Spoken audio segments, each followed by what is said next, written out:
Samsung charged $100 more than Apple for the base flagship this year, and they've had to increase production by 500,000 units just to keep up with the demand.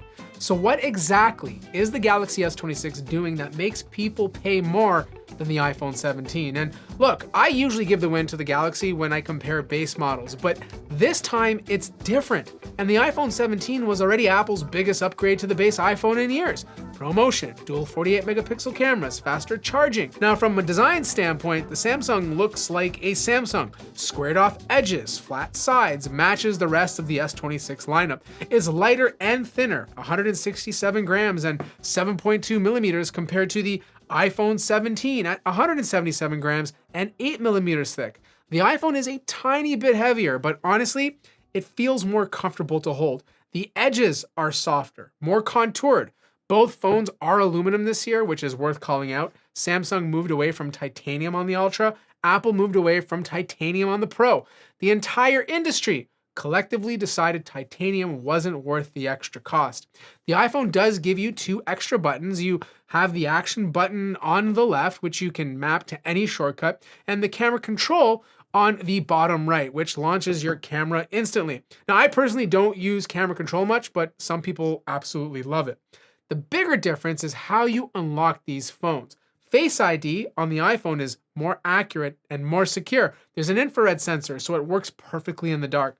The Galaxy S26 has facial recognition, but it struggles a bit in low light. You do get that ultrasonic fingerprint scanner on the Samsung, which some people prefer. And look, living in a colder climate, I always lean towards face unlock, especially when you have gloves on. And yes, you can buy gloves that allow you to touch the screen. Now, one thing you'll notice right away, one has a dynamic island and the other has a hole punch, and the front cameras are quite different. The iPhone 17 is using an 18 megapixel center stage sensor, and this is one of the best selfie cameras on any phone right now. The big feature is that it uses the entire sensor for both vertical and horizontal video, so you can hold the phone upright and still get 16:9 framing.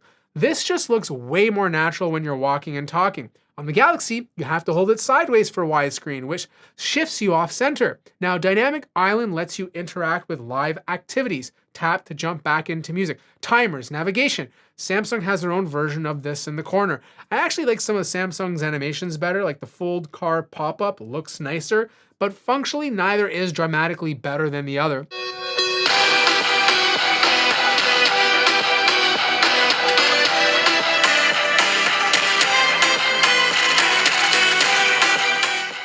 Both phones have a 6.3-inch display with 120 Hz adaptive refresh rate. And look, the fact that the base iPhone finally has ProMotion is a huge deal.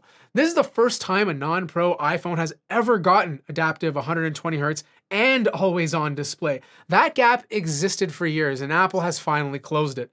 Now look, both displays are gorgeous. Samsung tends to push colors a bit more saturated, which makes videos look more pleasing to some people. The iPhone goes for more accurate color reproduction. Where the iPhone actually pulls ahead, though, is brightness. 3,000 nits of peak brightness versus 2,600 on the Galaxy. That's a 400 nit gap. Not dramatic indoors, but outdoors in direct sunlight, especially watching HDR content, you're going to notice it. Now, on the S26 Ultra, the bigger, more expensive one, you get that anti-reflective coating, which I personally love, and I wish every phone had it, but neither the base S26 nor the iPhone 17 have that full anti-reflective coating. The iPhone does reduce reflections by about 33% compared to the previous generation, so you will get slightly less glare on the iPhone compared to the S26. All right, these are the front-facing cameras on the iPhone 17 and the Samsung Galaxy S26. Looks like Samsung's crops in a little bit more than the iPhone's. I wish it was a sunnier day today, because right now the clouds are nice and gray, so everything is going to look good. So I guess it's really going to come down to what you guys think of their color choices, right? Do you like Samsung's better, or do you like the iPhones? Either way, let me know how it looks, and most importantly, which one has the better microphone? But here's the thing, and this was my biggest complaint about previous base Galaxies. They always had smaller batteries, and battery life absolutely suffered. And this year it's completely different because Samsung bumped the S26 up to 4,300 milliamp hours, and it makes a real difference, especially when you combine it with a more efficient processor. In day-to-day use, the screen on time is remarkably similar between both phones. I'm getting around 7 to 8 hours depending on what I'm doing. But here's what nobody's talking about. Like if you live in India, Europe, or pretty much most of the world outside of North America, your Galaxy S26 doesn't come with the Snapdragon 8 Elite Gen 5. It comes with Samsung's Exynos 2600. And look, the battery difference is significant. Testing shows the Exynos version can drain up to 28% faster than the Snapdragon version running the same tasks. Like if you're in Exynos region, the iPhone 17 generally gives you better battery life. That's a real consideration for a massive portion of Samsung's audience. But charging speed, and this one is absolutely clear, the iPhone charges nearly twice as fast, 40 watts versus 25. You get to 50% in about 20 minutes on the iPhone versus 40 to 50 minutes on the Galaxy. If you want faster wire charging on a Samsung, you have to buy the Ultra. And like, that's crazy to me. Samsung should have faster charging on the base model by now. Both of these phones are rocking very powerful chips. The A19 in the iPhone and the Snapdragon 8 Elite Gen 5 in my Galaxy S26. Though again, most of the world gets Exynos 2600 instead. And look, this is where it gets crazy to me because single core performance, the iPhone still wins. The A19 has some of the fastest single core speeds on any phone, period. That translates to snappier app launches, faster website loads, things you actually feel in daily use. Multi-core is where the Snapdragon S26 pulls ahead, and it's competitive and ray tracing and GPU benchmarks too. Like if you're someone who's editing video on your phone or doing heavy multi-threaded work, the Snapdragon version will feel faster in those sustained tasks. Now, during my stress test, the Galaxy actually had better stability, but the iPhone under extreme demand had faster speeds and faster loops overall. Battery drain was interesting too. The iPhone drained 15% during the test compared to only 12% on the Galaxy S26. But here's the honest truth about day-to-day use. These processors are so far ahead.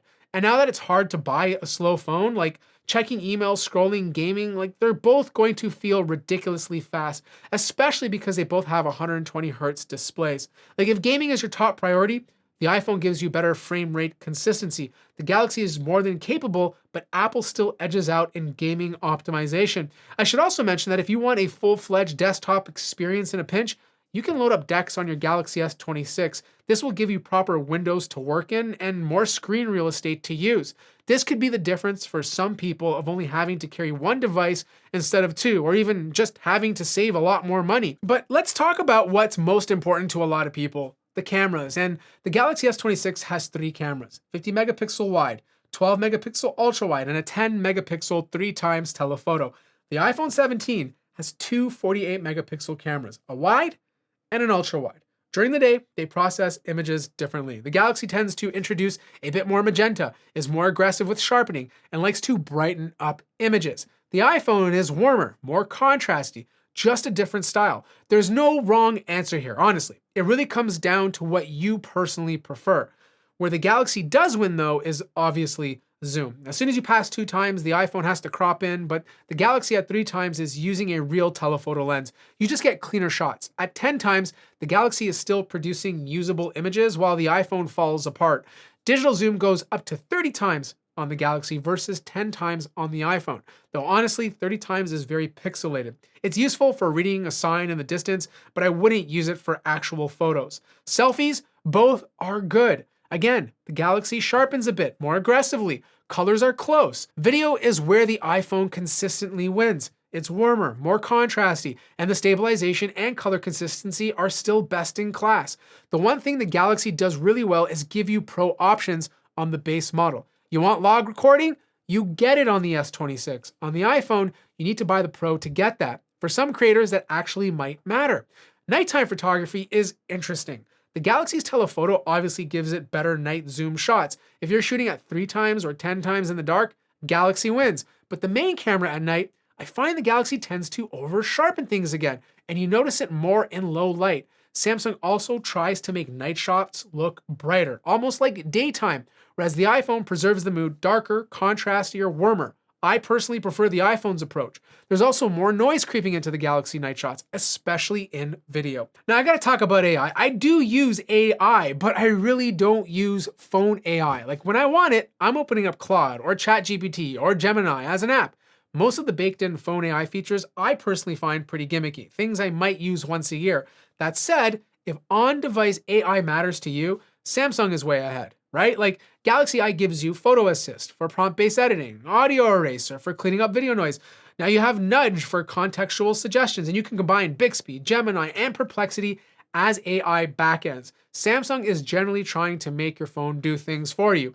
Apple Intelligence is not that intelligent right now. Now, connectivity is important to a lot of people, okay? The iPhone 17 does have Bluetooth 6 versus the S26's 5.4. Better range, lower latency. The iPhone also has ultra-wideband for precision AirTag finding and Thread for smart home networking. The S26 has neither. Both are screaming fast on Wi-Fi 7. Both phones support 5G millimeter wave. Call quality on both has been fantastic, so no complaints. So here's the bottom line. The Galaxy S26 is a great phone. Samsung finally fixed the battery. The camera system is versatile, and Galaxy I is ahead of anything Apple is doing. The iPhone 17 at $799 gives you faster charging, a brighter display, better video, full MagSafe, and the most complete base iPhone Apple has ever made. If you're upgrading from an older iPhone, it's an easy choice.